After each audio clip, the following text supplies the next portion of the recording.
जय श्री राम मेरे प्यारे दोस्तों। चलिए आज अपने जीवन से जुड़ा हुआ जो गीता श्लोक है उसके माध्यम से अपने जीवन को समझते हैं, अपने जीवन को कैसे चलाना चाहिए एक व्यक्ति को। क्योंकि अगर आप दैनिक दिनचर्या बहुत ही अच्छा रखते हैं तो आप किसी भी काम को करने में सार्थक होते हैं, किसी भी काम को सही तरीके से आप सुचारू ढंग से कर पाते हैं, उसको अंजाम तक ले जाते हैं, है ना। अब देखते हैं दैनिक जीवन में ज्यादातर गुस्सा आता है, परिवार में रहते हैं, फ्रेंड में रहते हैं, कहीं भी रहो आप, लेकिन गुस्सा जो है एक खास करके हम लोग जैसे युवा उम्र के है होते हैं व्यक्ति, उसमें ज्यादा देखा जाता है ना। कभी मम्मी से, कभी पापा से, कभी अपने परिजनों से झगड़ना होता है। तो आइए गीता के श्लोक के द्वारा इन चीजों को समझते हैं। श्री कृष्ण भगवान गीता में कहे हैं कि ध्यायतो विषयांतुषा संगस्ते शुभ जायते संगः संजायते कामा कामा क्रोधो भी जायते। कहते हैं व्यक्ति को गुस्सा हो या एक होते हैं ना अंदर नशीली ताकत जिसको बोलते हैं नहीं ये हम कर ही डालेंगे, मारना है तो मारना है ना। ये चीज तभी आता है कहते ध्यायतो विषयानुपुषा, मतलब जब हम किसी भी विषय का, किसी भी चीजों का ध्यान करते हैं तो ध्यायतो विषयानुपुषा संगस्ते सुप जायते। क्या कहता है कि उसके प्रति हमारे अंदर काम उत्पन्न होता है, उसका संग हो जाता है, चिंतन करने से ही संग हो जाता है। जैसे सपोज दैट अगर मैं आपके ध्यान में आ गया कि हमें आईफोन लेना है, अब पापा के पास हम बोल दिए, मन में आया, चिंतन हुआ कि आईफोन लेना है, कहाँ आया वो मन में आया, है ना। अभी हमने उसका चिंतन किया, अब उस आईफोन से मेरा लगाव हो गया, मेरा इतना जुड़ाव हो गया। हम जैसे ही पापा से बातों को रखते हैं तो पापा आ गए, अगर मना कर दे तो मना करने पर देखो क्या होता है। कहते हैं कि ध्यायतो विषयानुपुषः संगस्ते सुख जायते संगः संजायते कामा कामा क्रोधो भी जायते। अब कहते जैसे ही आपने उस आईफोन का चिंतन किए तो आपको लेने का एक ललक उठा। आपने क्या क्या पापा से कहा, पापा ने मना कर दिया। अब मना कर दिया तो क्या कहते, संगा संजायते कामा कामा क्रोधो भी जायते। अब आपके अंदर क्रोध एक ज्वाला उत्पन्न होगा, नहीं पापा हमें चाहिए तो चाहिए, हमें लेना है, कैसे भी लेना है, नहीं देंगे तो हम अपना हाथ का नस काट लेंगे, जाते हम फांसी से लटक जाएंगे। यही होता है ना। लड़की मामले में भी ऐसा देखा गया है। हाँ, जिस लड़की को आप पटाने की कोशिश करते हो, कोई और आपका फ्रेंड उसको पढ़ाने की कोशिश करते हैं, हाँ आप उसके पीछे जाते हो, लेकिन लड़की ऐसा नहीं चाहते हैं तो आपको क्रोध उत्पन्न होता है। जब क्रोध उत्पन्न होता है तो आप क्या करते हैं कि अपने आप को, यानी क्रोध उत्पन्न होना मतलब खुद को बर्बाद करना, है ना। तो इन चीजों से बचने के लिए ही हम कहते हैं कि उन चीजों का चिंतन ही ना करो।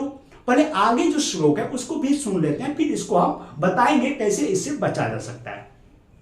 आगे जो श्लोक कहते हैं कि क्रोधा भक्ति सम्मोहा स्मृति विभ्रमा और स्मृति भ्रंशात् बुद्धिनाशा प्रणश्यति। कहता क्रोधा भक्ति सम्मोहा, जैसे आपके अंदर क्रोध हुआ कि वो फोन हमको चाहिए, उस फोन नहीं मिलने के कारण क्रोध हुआ, क्रोधा भक्ति सम्मोहा, आप पूरी तरह से उसके ऊपर अटैक लगाएंगे, अटैक करेंगे, नहीं पापा हमको फोन चाहिए, आप ऐसा करेंगे। उसके लिए आप जो भी हथकंडे अपनाने का होगा आप अपनाएंगे। हाँ होता है ना, बाप का इकलौता बेटा ज्यादातर नालायक होते हैं, आप देखा गया है ना। ऐसे हालांकि ये सत्य नहीं है, 2-3 वाले भी नालायक ही होते हैं ज्यादातर इस मामले में, है ना। तो क्रोधा भक्ति सम्मोहा स्मृति विभ्रमा, अब उसके इतना क्रोध आ गया कि उसका बुद्धि काम करना बंद कर देता है। बच्चा सोच ही नहीं पाता है करना क्या है, मना कर दो या लूं या ना लूं, लड़की के पीछे जाओ या ना जाओ, पटाओ या ना पटाओ, यही चीज होता है।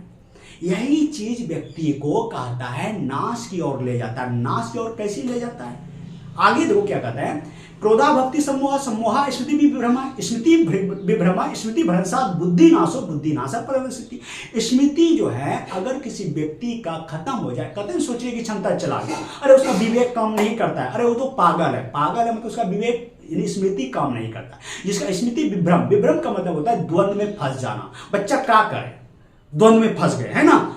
अरे यार मार्केट में गए हैं, बड़ा प्यारा लगा, ये हमको लेना था सामान, हाँ लेकिन क्या करें, ना ले, अच्छा ले लेते हैं, अरे ना ले, छोड़ो हटाओ। तो स्मृति विभ्रम द्वंद में फंस जाना। स्मृति भ्रंश साथ बुद्धि नाश हो, मतलब अब उसका बुद्धि काम नहीं करे, बुद्धि नाशो परस्थिति, वह व्यक्ति नाश हो जाता है, खुद को नाश कर लेता है। जैसे देखा गया आजकल देखते हो सुसाइड का केस, यानी आत्महत्या ज्यादा देखा गया, इसमें क्या यही कारण है, उसको जिन चीजों का चिंतन किया। अब देखो यहाँ पर सबसे बड़ी खेल है कि आपने चिंतन क्या आपको लेने का, उसके आपके अंदर कामना उठा कि हमको ये चाहिए, नहीं मिलने पर क्रोध हुआ, 3 नंबर में क्रोध हुआ, तो आप जबरदस्ती चाह रहे हैं कि वो चीज हमको चाहिए, तो यानी सम्मोह पैदा हुआ तो स्मृति विभ्रम में हो गया, पड़ गया, यानी कि बुद्धि काम करना बंद कर दिया। बुद्धि काम करना बंद हो गया तो व्यक्ति नाश की ओर, पतन की ओर चला गया, यानी कि 6 तत्व से आपको गुजरना पड़ा। आपको करना क्या पड़ा, आपने सिर्फ ध्यान लगाए थे और उसके बाद आपका नाश हो गया।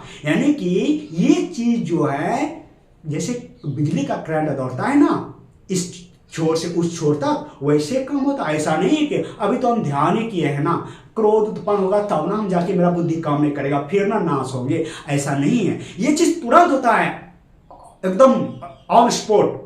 इसीलिए मेरे प्यारे दोस्तों, इन चीजों से बचना पड़ेगा। इन चीजों से बचने के लिए एकमात्र उपाय है कि जो चीज गलत है, जो मेरे लायक नहीं है, जो हमारे सपनों से परे है, हम उसका चिंतन ना करें, उन्हीं का चिंतन करें, या वही चीज जो हम जिसको प्राप्त कर सकते हैं।